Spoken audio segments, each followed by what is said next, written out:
We're back into what will eventually be known as Graystripe's adventure with the second installment, Warrior's Refuge. As with the last manga installment, I'll be redrawing a comic page for the drawing in this episode, and for Warrior's Refuge, that will be this page. I'm going to say up front that I really like this book, for different reasons than I would cite for liking any other book in the series. So many of the elements in character relationships and expressions are just too adorable in a way that really speaks to the species they are.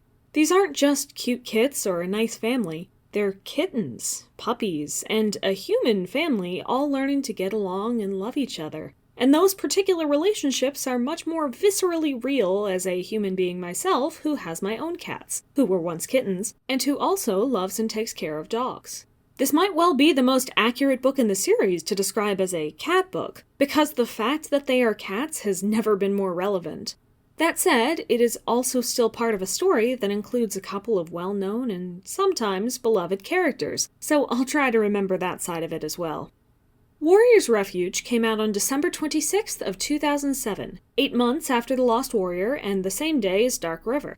Considering the mangas were a very new and different type of material, and especially considering the author and illustrator for them, Dan Jolie and James L. Barry, weren't working on the main series, it does make sense to me that the manga sections were given the same deadlines and release dates as the main series entries.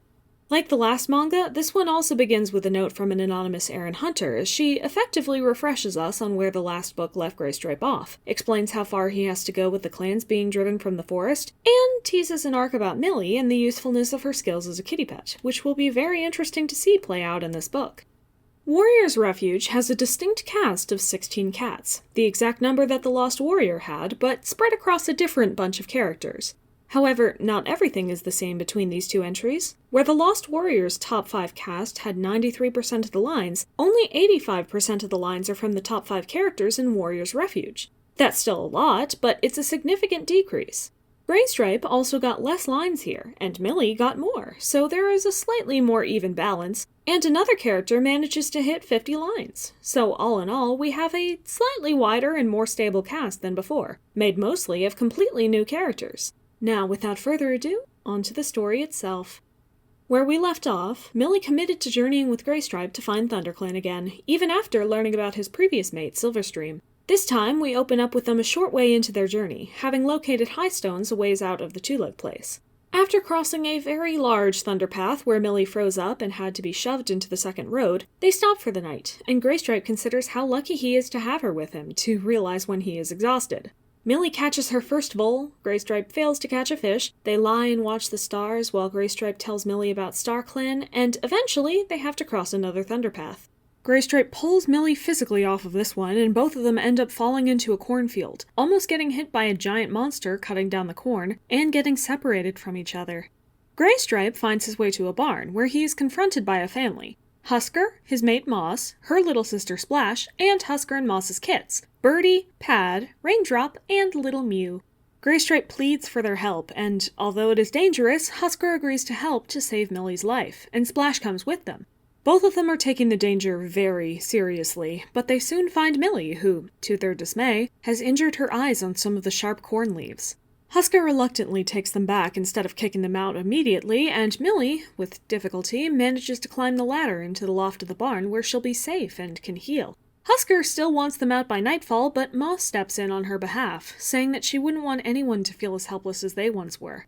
The barn cats finally introduce themselves after setting Millie down to rest, and explain that they once lived in the house rather than the barn. However, both of their elderly owners died, and the new two-legs that came didn't like them and brought mean dogs to chase them away. Graystripe doesn't believe it could be that bad at first, since Ravenpaw and Barley get along fine with their two legs, but the next morning, when he tries to hunt a bird, the two-leg man sprays him with a hose and sends the two dogs to hunt him down, so he quickly gets the message. Millie and Graystripe talk about how sorry they feel for the barn cats and their kits, but since even Graystripe is unable to escape the two legs or their dogs right now, they're not sure what they can do. This pessimism doesn't last forever, though, as Millie comes to Graystripe's aid when he's being chased and orders the dogs, in their own language, to go away. Adorably, they plead for her to maybe consider running away, and she says no, so they just leave. Resulting in another very cute quote where Graystripe says he doesn't think he would be more surprised if Firestar floated down from the sky and licked him on the nose.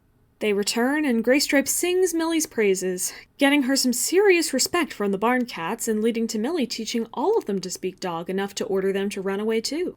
Even the kids get to try, and they're very cute about it. Like, so cute! Seriously, go read this book for the adorable moments alone. Anyway, the next time the dogs come to the barn, Splash tells them to go away. And it works! So all of the cats start relaxing more. Their only remaining concern is the two-legs, but Millie doesn't know what to do about a mean two-leg since she's never met one. While out hunting, though, they come across one of the two-leg kits following a frog as they hop towards a river. Graystripe and Millie get worried seeing that she's alone without the older two-legs, and even more worried as she gets closer to falling into the river herself. Graystripe decides to save her by essentially being a kitty pet. He mews and does big puppy dog eyes and leads her away from the water. The older two-legs are initially shocked, but seeing how the cat saved their child, they are extremely grateful and go to pet him. Millie accepts the touch, but Graystripe still isn't comfortable with that and runs away himself. He knows he belongs in the forest, not in the barn. Graystripe sees Millie lit by moonlight that night and goes to comfort her, as the encounter that day made her miss her own housefolk. But when pressed, she says she doesn't want to go back. She wants to be with Graystripe, wherever that is. The next day, they both encounter the two-legs again, who welcome them and actually scold their older kit for being mean to them. Seeing how much they have changed, Graystripe and Millie lead them back to the barn and introduce them to Husker, Moss, Splash, and the kits. They get along really well. It is so sweet. My goodness, it is so sweet. The two-legs, Husker's family, and even the dogs all get along now and are playing together, so Graystripe and Millie decide they're ready to go. Before they leave, though, one of the older two-legs stops to thank them and wish them well. After that, the pair set off once more, and almost immediately time-skip a few days to being drenched in the rain and in the middle of nowhere. But it's not nowhere. Graystripe begins to recognize it, going forward through the urban two-leg areas with lots of pipes and cut-down trees, longing to find something from his home, and eventually he finds it. He finds the great sycamore, seemingly the only tree left in ThunderClan's territory. He is home, but his home is gone, and so is his clan. So I have a few things to point out here on the character side. First of all, Millie continues to be amazing, more so than in The Lost Warrior even. When she got her eyes cut on the corn leaves, it looked for a short while like she would turn into a damsel in distress, but the reality is that her infection cleared up quickly, and when it did, she saved Graystripe and all of the barn cats right back. She is capable of speaking dog, for StarClan's sake. A very useful fact that I can imagine would have plenty of utility over in the main series where she now exists as a permanent part of ThunderClan. I sure can't wait to see how they'll apply this amazing skill of hers to more situations. Additionally, she once again shows her attachment to her two-legs, and yet her care for Graystripe from the last manga and this one, as the close encounter here reminded her of what she was leaving behind. She's a genuinely strong and likable character in these mangas. It's really nice to see. Our second main character wasn't half bad either. He still isn't identical to main series Graystripe as we knew him, but he's much less grumpy here, and he does have a few careless or less cynically carefree moments where he has to get himself into trouble to believe in the dangers of his situation, or where he takes off on a plan he just came up with without asking anyone else first. Mostly, though, he's a pretty compassionate and extroverted cat who gets along with the barn cats and their kits, along with quickly falling for Millie in a realistic way, based on their mutual care for each other and being able to view the other's strengths. It's quite endearing. Also on the endearing side is Husker's entire family. Husker and Moss have a remarkable amount of personality and depth for how few pages they get in this manga, each protective of each other and having different but complementary views on what they can trust from the outside. Splash falls behind a little in this regard, but he's sweet too, and he does get some really sweet expressions. That said, Husker and Moss's kits absolutely steal the show, and both Little Mew and Birdie deserve special mention for a truly adorable scene where they're learning to speak dog and Little Mew doesn't listen to Birdie saying stop, causing Birdie to say that he isn't being a dog right. They are so darn cute. This whole book is so darn cute. Have I mentioned that yet? The two-legs that are much more prevalent in these early mangas also continue to add tremendously to the stories they tell. The family that moved into the farm is, again, remarkably developed. Each two-leg is very clearly given specific situations they respond to and levels of anger towards the cats. And all of them, of course, develop so much by the end, as they see the value in cats and commit to accepting them, so much that they scold their child for being mean to one, and are sure to give a compassionate farewell to Graystripe and Millie when they see the pair leaving. Even the hecking dogs in this book are amazing. They start out as aggressive and mindless as all warriors' dogs seem to be, but once Millie and the others start talking to them, they get these darling little faces of confusion and start showing off other behaviors like pleading, resignation, and even sarcasm when they've heard a cat say "no, go away" one too many times. It is so darn adorable. Guys, please, I'm begging you, go read this or go read it again. That said, I think it's time I actually discuss the story. As you might have guessed by how short the summary was, it's not especially complex. Essentially, it's a travel montage followed by a quick side story about the barn cat's relationship with the two legs, and then another quick travel montage to end us off with a cliffhanger about the forest and ThunderClan being gone. If the story is overall, Graystripe gets from the two-leg place to ThunderClan, then this book didn't advance that story very much at all. And especially didn't spend much actual page space rather than in-universe time on the journey.